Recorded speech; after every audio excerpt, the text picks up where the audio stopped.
Hi everyone, a very good evening and welcome to today's live session. This is Gayatri here. So today's session is on quantitative ability and we will be discussing questions for the SBI Prelims examination from the quantitative ability section. First question is on time, speed and distance.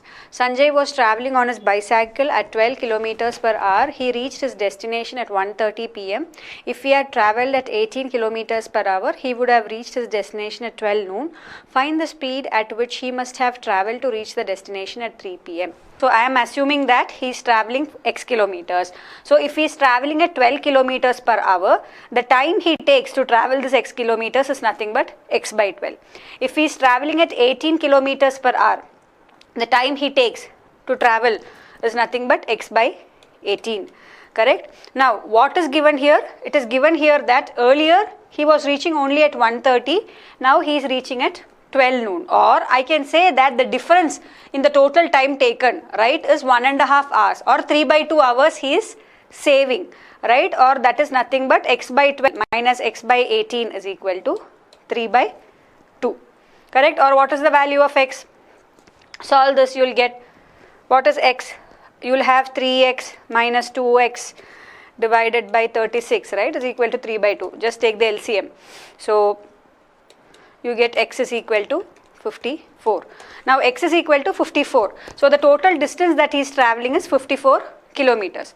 Find the speed at which he has to travel, right, so that he is reaching the destination at 3 p.m. Now the distance he is travelling is 54 kilometers. Correct? Now what is given here? See here, you know what is x by 12? X by 12 is nothing but the time that he takes. Right? So if x is 54, what is the value of x by 12, or the time taken by the person when he is travelling at 12 kilometers per hour? That is nothing but 54 by 12. Correct? Or how long is he taking?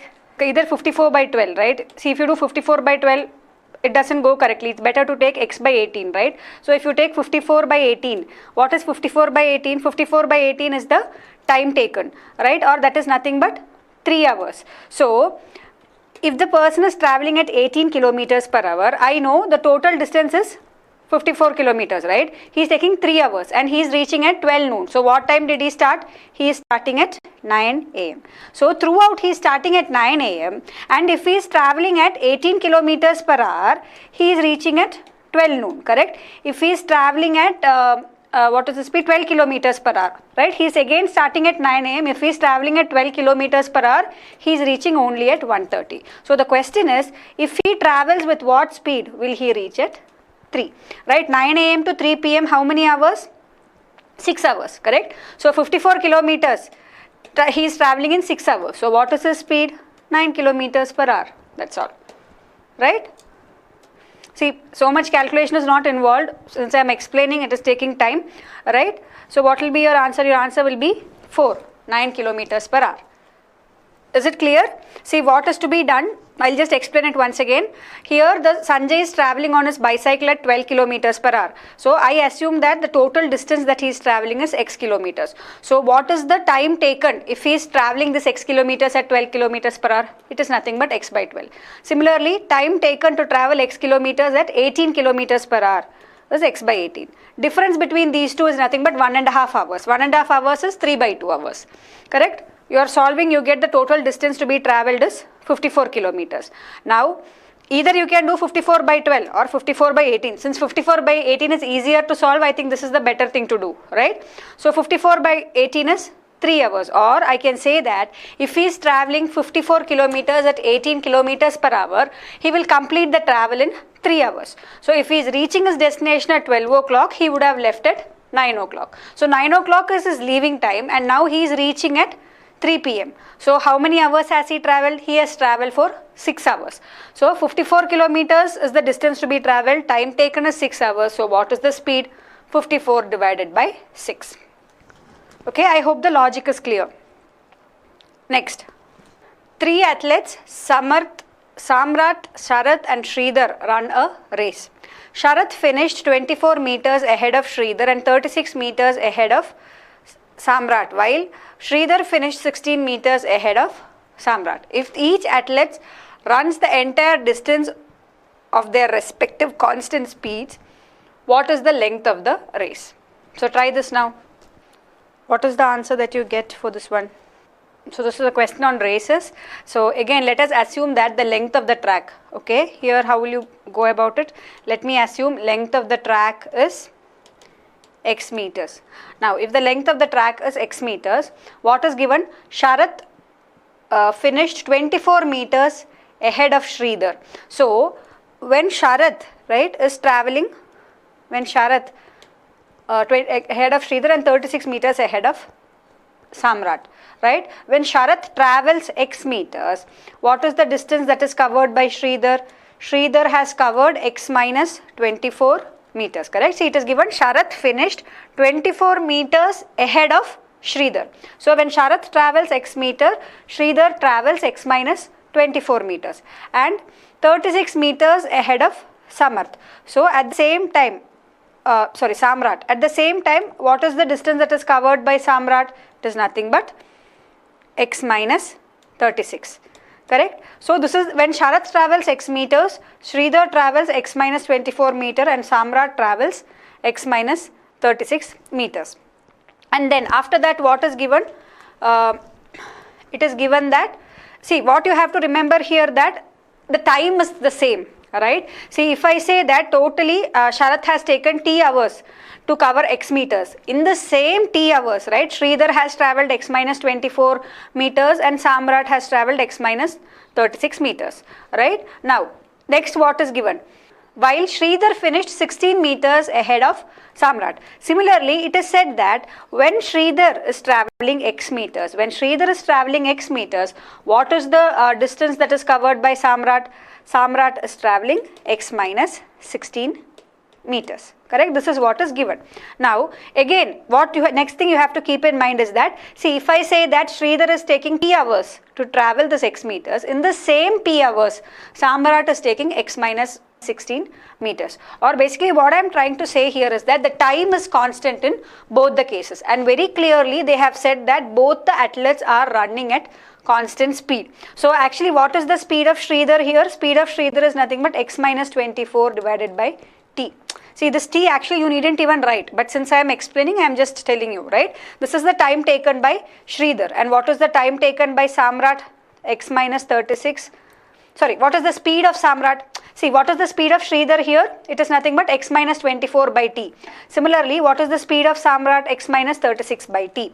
Or what is the ratio of speeds of Samarth and Samrat? It is nothing but x minus 24 by t divided, these two will anyway get cancelled, right? See, basically what you can say is that when the time is constant, right, and both of them are, when the time is the same and both these people are traveling with constant speeds, right? What is the ratio of the speed of Sridhar and Samrat? It is nothing but x minus 24 divided by x minus 36. Similarly, here what is the ratio of speed of Sridhar and Samrat? It is nothing but x by x minus 16. Just equate that, you will get the answer. Is it clear? Right? So this is just you have to do, if you solve, you will get the value of x. I think x is the value that they are asking. They are asking what is the length of the race. See, how did we solve it? Let me just explain the approach to you once again. See, it is given if Sharath is travelling x meters. In that case, Sridhar would have travelled x minus 24 meters and Samrat would have travelled x minus 36 meters. So what you have to remember is that the time here to travel these distances is the constant. So since the time is constant, what is the ratio of the speeds of Sridhar and Samrat? It is nothing but x minus 24 by x minus 36. Similarly, here the time taken to travel, right, for Sridhar to travel x kilometers and the time taken for Samrat to travel x minus 16 kilometers is the same. Again, the time here is constant. So what is the ratio of speeds of Sridhar and Samrat? It is nothing but x by x minus 16. Equate that, right? Ratio of speeds is going to be the same because they are traveling at constant speeds. Equate that and find the value of x. What is the answer that you get? Solve this and give me the answer. See, it's actually a very easy question. If you understand the concept involved, it's very easy to solve. Yes, so when you solve, you will get the value of x as 96 meters. So x is equal to 96 meters. Your answer will be option 4. I hope all of you got that. Shall we move on to the next question? Next one. This question also was a very, very good question. Suddenly when you see this question, you feel such questions come only in SSC exams. Why in SBI exam? But it's very easy. The logic that is involved to solve the question is very easy. You need not know too much of theoretical geometry and all to be able to solve it. Try this. In the figure given below, ABCD is a rectangle, O is the midpoint of AB and EC is equal to 4BE. If the area of the triangle OBE is 6 centimeter squared, the area of ABCD in centimeter squared is dash. So there are only two formulas that you will need to know to solve this question. One is the formula to find the area of a triangle and the formula to find the area of a rectangle. That's all you need to know. So what will be the answer for this question? See what is given in the figure given below. ABCD is a rectangle. O is the midpoint of AB and EC, this EC is equal to 4 times BE. Correct? So it is given EC is equal to 4 times BE. And then what is said? BE plus EC. So it is given EC is equal to 4 times BE, or I can say this BC, right? This full length. What is this full length BC? BC is nothing but BE plus EC. Correct? Or you can represent everything in terms of one variable, right? I can say if I am trying to represent everything in terms of BE. So what will I get? I will get BC is equal to BE plus 4BE, right? Or that is nothing but 5BE. Correct? So BC is equal to 5 times BE. So using this is what I am able to arrive at. I can say BC is equal to 5 times BE. Then if the area of the triangle OBE is 6 centimeter square, then the area of ABCD is dash. Then what else is given? It is given O is the midpoint of AB. So O is the midpoint of AB means, see basically whatever information is given to us, I am just trying to write it down and understand what they are trying to say. Correct? So what is here AB, right? AB is nothing but, there is this AO is equal to OB, or I can say AO is equal to BO. That is also given. Now what is the area of this triangle? Area of this triangle, right, is nothing but half into OB into BE. Correct? Or what is OB? OB is nothing but half of AB. Correct? Or this is nothing but half of AB into, again what is BE? BE is nothing but 1/5 of BC. Correct? This area is given as 6. So what is AB into BC? AB into BC is nothing but 6 into 2 into 2 into 5. That is equal to 120. Is it clear?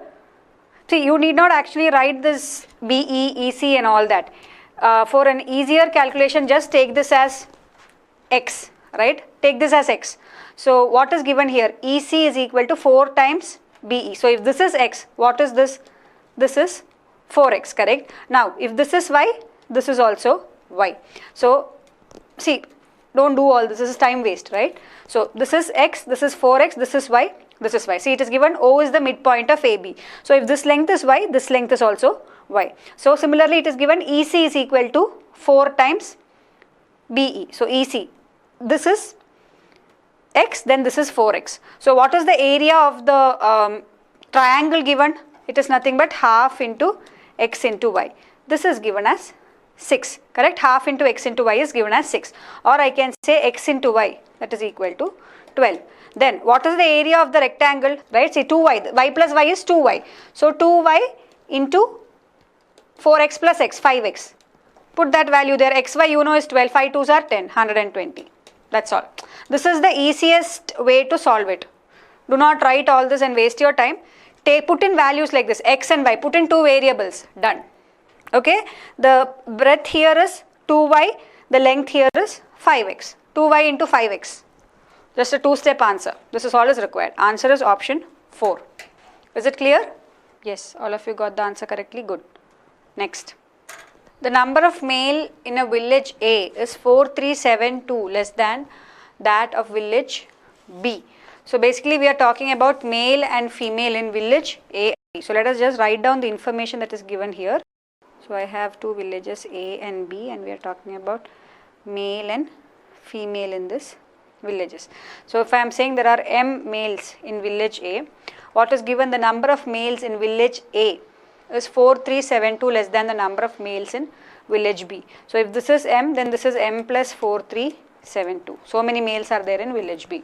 In village B, the number of male is less than the number of female by 4364. So if there are so many males in village B, then how many females are there in village B? M plus 4372 plus 4634. In village A, the number of females is double the number of males. So in village A, the number of females is double the number of males, means 2m females will be there. Find the number of males. So you have to find out what is m. Find the number of males in village A if village B has 1632 females more than village A. So first of all, how many females are there in village B? It is nothing but m plus 9006, correct? Now it is given the difference between the number of females in village B and A is nothing but how much? If village B has 1632 more, yeah, difference between them is 1632. Find out, that's all. So you have m plus 9006, right? This minus 2m. This is nothing but 1632. Find out the value of m, that's all they are asking. So m is equal to 9006 minus 1632. See, if none of these was not there, no, you could have eliminated this option for sure. That's not going to come. 2294 also you can eliminate. So closest option is 7374. Obviously that has to be the answer, but still here since none of this is there, just subtract. Anyway, easy subtraction only. Your answer is going to be 7374. Just some, you just have to write it down and just some additions and subtractions involved, that's all. Anyone got the answer as 7374? Your answer has to be option 2. Next one. Next question is again on time, speed and distance.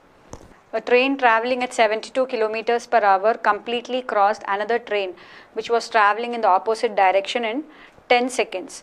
The length of the second train was twice that of the first and its speed is half of that of the first. The first train takes 30 seconds to cross a platform. Find the length of the platform. So what is given here? See, the first train, right? Speed of the first train is given as 72 kilometers per hour, and it is given that the speed of the second train is half of the first train. So what is the speed of the second train? Speed of the second train is 36 kilometers per hour, half of 72, correct? 36. Then next, what is given? A train travelling at 72 kilometers per hour crossed another train in 10 seconds. Length of the second train. So what is the length of the first train and what is the length of the second train? So the length of the second train is twice the first. So if I take the length of the first train to be L, length of the second train is 2L. And for these two trains to cross each other, it is taking 10 seconds. Or I can say this 10 is nothing but 3 times the length, right? 3L, 2L plus L. See, total distance divided by net speed, correct? That will be the time taken. So here remember some values are given in terms of seconds, right? The speed is in terms of seconds, and here it is given in terms of kilometers per hour, and they are asking in terms of meters. So we have to convert everything into meters, meters per second or seconds. Okay, the time, speed and distance, everything should be in the same standard unit, correct? So what can you say? The time taken here for two trains cross each other is nothing but the total length, right, of both the trains put together, that is L plus 2L, which is equal to 3L divided by 72 plus 36, right? This is kilometers per hour. So in terms of meters per second, what will be? It will be so much. So from here, find out the length of the train. What is L? 72 plus 36 into 5 by 18. So what will you get here? You get L is equal to, this will be 108, correct? 108 into 5 by 18 into 10. So I think you will get the answer as L is equal to 100. So if L is 100, what is 2L? 2L is the length of the second train, which is nothing but 200, right? This is 100, this is 200. Now what is the question? The first train takes 30 seconds to cross a platform. Find the length of the platform. So what is the length of the first train? Length of the first train is 100 meter plus length of the platform divided by, again here speed is in terms of 70 kilometers per hour. So 72 into 5 by 18. This is given as 30. Find what is LP, length of the platform, that's all. So you will have length of the platform is 500. Option 3 is your answer. So only thing you have to keep in mind here is the conversions. Do not forget to do the conversions, because that is something that we might miss in the exam when you are actually doing it in the examination. This is one thing that we might tend to miss. Whenever you have questions on time, speed and distance, look at the units given, right? The units should be standardized throughout. Either it should be meters, meters per second and seconds, or kilometers, kilometers per hour and hour, okay? Otherwise convert accordingly. Next one. See, have any of you heard about triangular number series? So if you know that concept here, solving this question is very easy. See what is happening.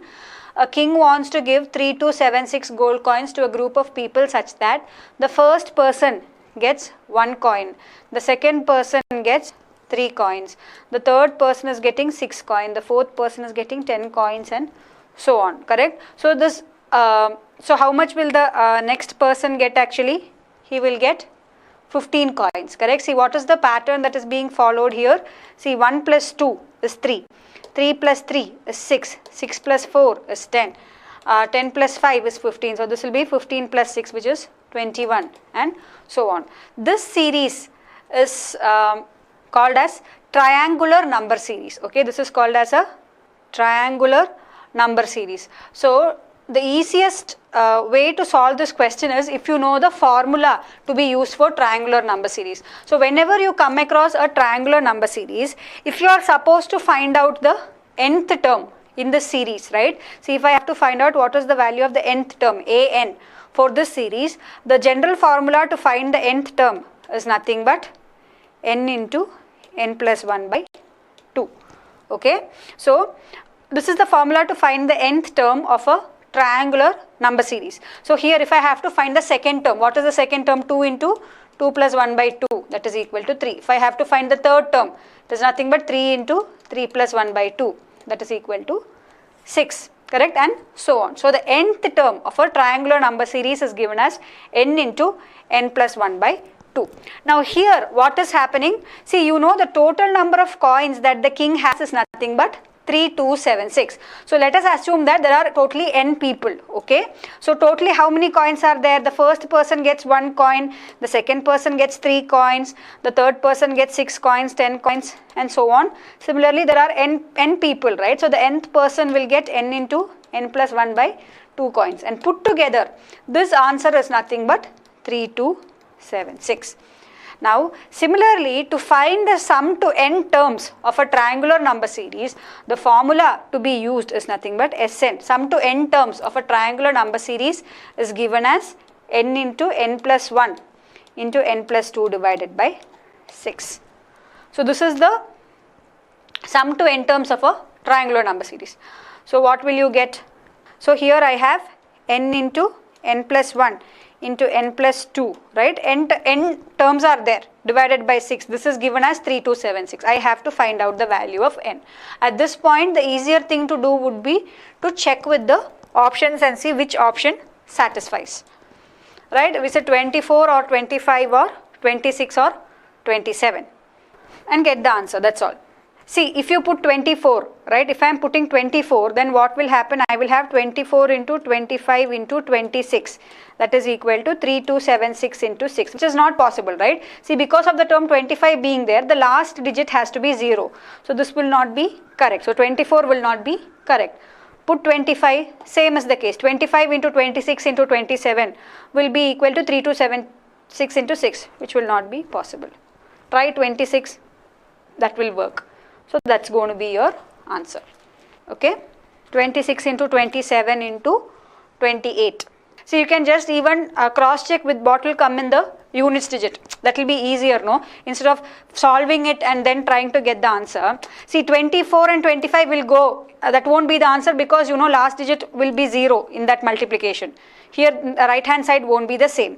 If you look at 26, right, 26 into 27 into 28, these are your two cases, 27 into 28 into 29, right? This is 3276 into 6. This is also 3 to 7. Here the last digit, right, on the right hand side is going to be 6. You know that. So 6 into 7 into 8. What will be the last digit? It will be 6. Here 7 into 8 into 9. Last digit will be 4. So this is not possible. Obviously this has to be your answer. So eliminate the options and mark the answer as 26. Okay. So the easiest way to solve this question is to know the concept of triangular number series. So a number series of this type, right, 1, 3, 6, 10, 15, 21. Such a series is called as a triangular number series. The nth term of a triangular number series is given by this formula, n into n plus 1 by 2. And the sum to n terms of a triangular series is given by this formula. So once you know that, you can find out what the answer is. Yes. I hope all of you got it now. Good. Next one. So I hope triangular number series concept is something new that some of you would have learned today. See, whenever you learn these new formulas or anything, write it down somewhere. If you maintain a formula book, note it down so that you don't miss out on it during the examination. It will always be good to skim through such formulas that you note down just before the exam, because you might tend to forget in which session we solve this question later. Yes, this question is a very, very easy one. The easiest way to solve this question is just to check with the options. What is given here? 3 children tried to guess the number of toffees in a bowl. Their guesses were 98, 115 and 142. One of the guesses was wrong by 27, another by 10 and the third by 17. How many toffees were there in the bowl? So go with the options here. That is the easiest way to solve. So if I say that there were 130 toffees in the bowl, so the one child has guessed at 98, right? So what is the difference between 130 and 98? 130 and 98, 32, correct? So his guess is wrong by 32. Similarly, 130 minus 115, so wrong by 15. 130, 142, wrong by 12, right? But here the values given are 27, 10 and 17, not matching. So this is not your correct answer. Next, if the total number of toffees is 135 in the bowl, the first child's guess is 98. So he has got it wrong by 37. 37 is not there at this point itself. You can eliminate that option, but still let us try it out. 37, here you have 20 and 7, wrong. Take this. Right, see here even when you are getting 32, right, 32 and 37, you can stop here, you needn't even try this, you know for sure it's going to go wrong. Next, if it is 125, if it is 125, then 125 minus 98, how much is that? 27, so his guess is wrong by 27, so this seems to be correct. Now try the others also then. 115, correct? So 125 minus 115 is 10. 125 minus 142 is 17. So this is your correct answer option, right? Just check with the options. So here whenever once you get 130 minus 98 as 32, this it is wrong by 32, right? Guess is wrong by 32. Eliminate this option immediately. Don't even waste your time trying all this. When you get 37 here, eliminate this option. When you get 27 here, then proceed, because this can be a correct answer. So all the 3 values are matching. So option 3 is your answer. Or actually just 98 plus 27. That will also give you 125. 115 plus 10. 125. 142 minus 17. That's also 125. So obviously that's again going to be your answer. Next. A thin rectangular strip of cloth which is 80 centimeter long is cut into 3 pieces along its length. The longest piece is 3 times as long as the middle sized piece, and the shortest piece is 46 centimeter shorter than the longest piece. Find the length of the shortest piece. How will you solve this? A thin rectangular strip of cloth which is 80 centimeter long is cut into 3 pieces. Okay. The longest piece is 3 times as long as the middle sized piece. So let us start with the middle sized piece. Okay, let us assume that the length of the middle sized piece is x. So what is the length of the longest piece? The longest piece is 3 times the length of the middle sized piece, and the shortest piece is 46 centimeters shorter than the longest piece, or the shortest piece is nothing but 3x minus 46, correct? Now find the length of the shortest piece. So you know, see, what is the total length? Total length is 80 centimeters and the longest piece is 3x, shortest piece is 3x minus 46. So obviously from options, you know the shortest piece can't be 54 centimeter. The total length of the strip alone only is 80 centimeter, right? So 54 centimeter will not be the shortest one for sure. So directly eliminate that option, okay? Then, so you know, as sum of all these three, right? That is nothing but 80, or 7x minus 46 is 80, or what is 7x? 7x is equal to 126, or x is equal to 126 by 7, that is 18 centimeter. Now what will be the shortest piece? 18 into 3, 54 minus 46. So shortest piece will be 54 minus 46, correct? 8 centimeter. Option 3 will be your answer. Yes, all of you got the answer as 8 centimeter. Good. Next one. Next question is on a pie chart. These questions are based on the details given below in the following pie chart, which provides the breakup of total investment made by a financial advisor in various areas. Okay. So let us start looking at the questions directly. This pie chart was very easy. I hope all of you did it correctly in the examination. So try this and tell me the answer. What is the question?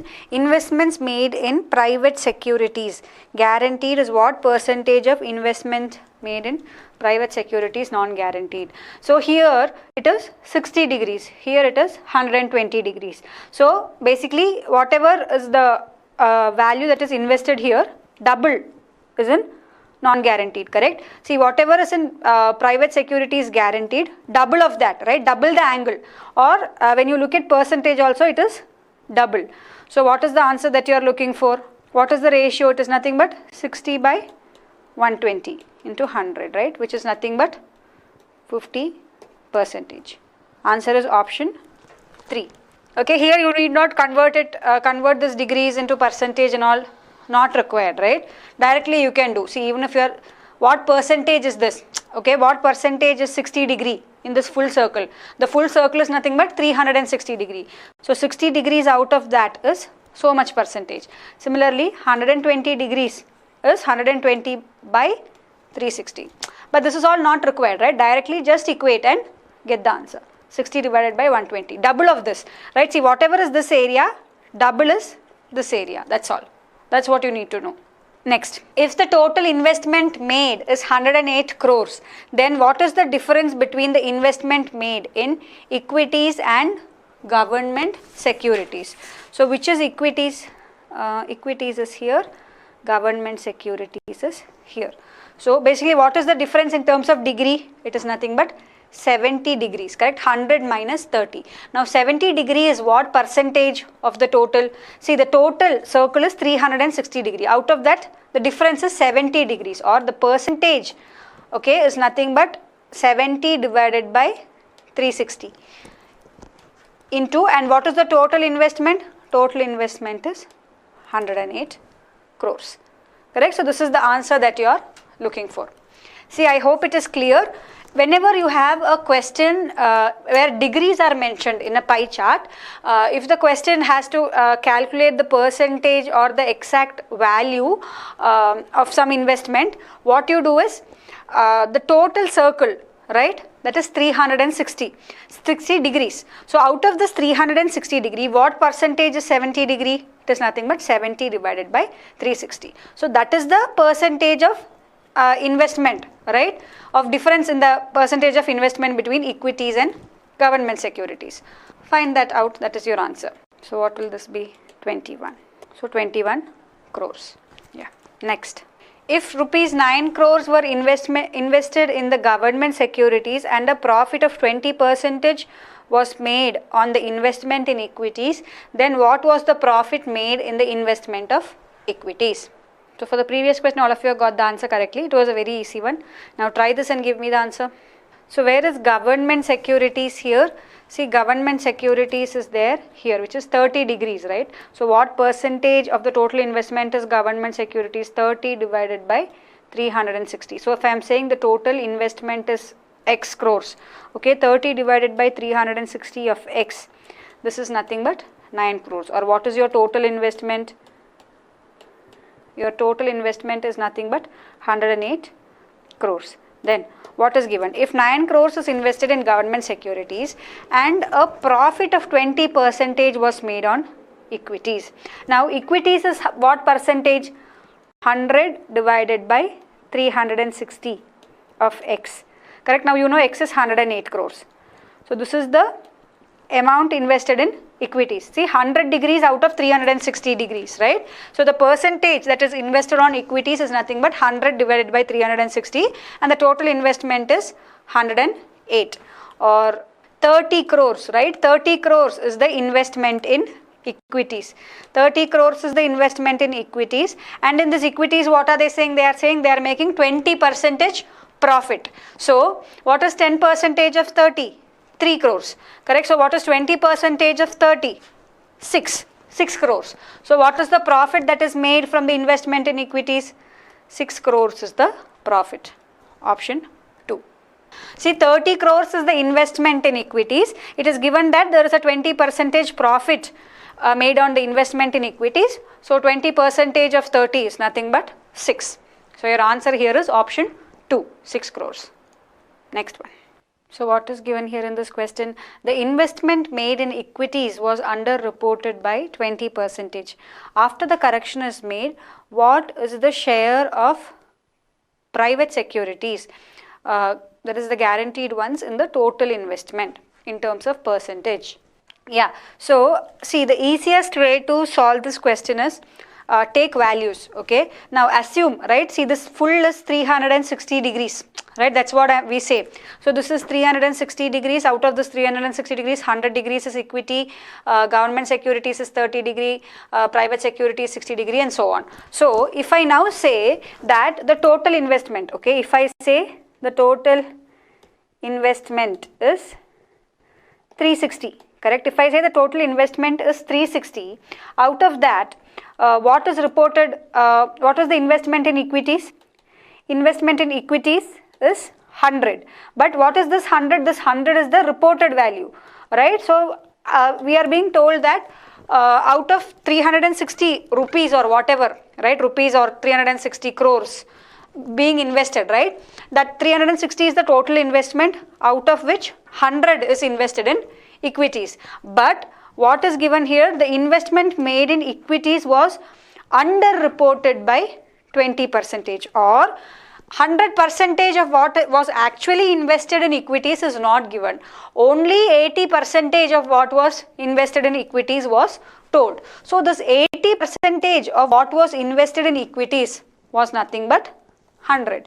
So actually how much was invested in equities, or what was the actual value that was invested in equities? It is nothing but 100 by 0.8, right? Or that is how much? That is 125. So how much was invested in equities? 125 was invested in equities. Okay. So if so, all our calculation also goes wrong there, right? See, totally we thought that 360 was invested, out of which 100 was equities, but actually 125 was invested on equities. So now what is the total investment that has actually happened? So this total investment is the reported total investment, right, based on the consideration that 100 was invested in equities. So what is the actual total investment?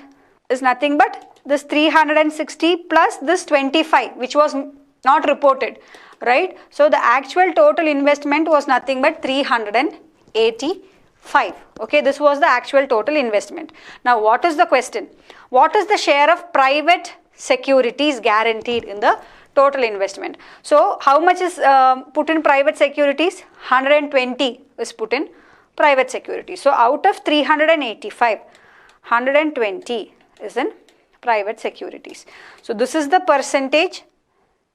Private securities, not non-guaranteed, sorry, they are asking private securities guaranteed, that is 60, correct? So 60 divided by 385 into 100. So this is the answer that you are looking for. Is it clear? See, the easier way to solve it is assume that the total investment, or this full circle, right? This full circle represents the total investment. I am taking that as be 360, correct? The full degree here is 360. So easier to calculate that way, no? So I took it as 360. Let it be 360 crores or 360 rupees, whatever, right? If the total investment is 360, out of that, equity, investment in equity is nothing but 100. But we are told that this was reported wrong, right? Underreported by 20% means only 80% of the investment was told. So what was the actual investment in equities? It was actually 125, correct? So 125 was the actual investment in equities. Then, so if 125 was the actual investment in equities, this will become 125. So what will be your total? Your total will no longer be 360. You have to account for this 25 also. So your total will now be 385. So your total actual investment is 385. Out of that, private securities guaranteed is 60. So 60, what are we looking for? We are looking for the percentages 60 out of 385 into 100. I hope it is clear. So the answer that you get here is 15.6%. Option 5. See, options also you can eliminate these options, right? 32, 20, 18.7. Only these two options seem close, right? 60 by 385 means only one of these should be your answer. Next one. So the next question is on simplification. What will come in the place of the question mark in the following question? What will be the answer for this one? Very easy question. No? See, what is 392? 392 is nothing but 196 into 2 minus 21, right? Minus root 8 minus 7 the whole squared is equal to is nothing but 8 plus 49 minus 14 root 8, correct? Or this is nothing but, you can take 196, if you take it out of the root, you will have 14. So 14 into 2, 28. 28 root 2 minus 21 minus 8 minus 49 plus again 14 root 8. You take from this root 8, you can take 2 out, right? If you take 4 into 2 is root 8. So if you take the 4 out, you will have again 28 root 2, right? And this is equal to some question mark squared. So this term and this term will get cancelled. So this is minus. So that's correct, minus. This and this will get cancelled in that case. So I am left with this. So I have, what is this? This is nothing but minus 21 plus 8 minus plus 49. Yeah, so you will get 36, correct? 36 or 6. Option 3. See, don't make silly mistakes like I did. I accidentally took it as minus. Don't do that in the exam. We should look at the question clearly. But anyway, when you get negative answers, I understood that I have made a mistake somewhere. Okay, answer is 6. Everybody got it? Next. Next question is on equations. So what is given here? There are two equations. So the first equation is x squared plus 3x minus 4, that is equal to 0. So I have product of two numbers as 4 and the sum of two numbers as 3. So what should be the two numbers? The two numbers has to be 4 and 1, because 4 minus 1 is 3, 4 into 1 is 4. Now here using sign table, since it is plus and minus, in that case what can we say about the roots? We can say that the smaller root, if you have plus and minus, the smaller root will be negative and the bigger root will be positive, correct? So this is what you have. Now next one, you have 4y squared. So here to put the sign, you can check with the sign table once, right? So all these are negative. So by heart the sign table. So if you have plus minus, right, your smaller root will be positive and bigger root will be negative. So smaller root is positive, bigger root is negative. Next one is 4y squared minus 13y plus 10, that is equal to 0. So product of two numbers is 40, their sum is 13. So what are the two numbers? 8 5s are 40 and 8 plus 5 is 13. So when you have minus plus, both the roots are positive. So obviously, very clearly you can see y is greater than x. For this question, by 4. 8 by 4 and 5 by 4. Those are the roots. See, for this question, the highest root is +1, right? Then you have -4. So anyway, both values are going to be greater than 1. So obviously, y is going to be greater than x. So what will be your answer? Your answer will be option B. X is less than y, or y is greater than x. See, you will be generally be solving it like this, right? So either you have to factorize. So this is a type of factorization that I have done. Generally, we use the sign table so that it is easier to solve. See, if you are doing it normally, you can use this formula, right, to find the roots, minus b plus or minus root of b square minus 4ac by 2a. This is the normal method in which you would do it. But in the examination, right, in bank exams or other competitive exams where time constraint is there, if we follow this method, it is very time consuming. So this would be, the sign table method would be easier to go about.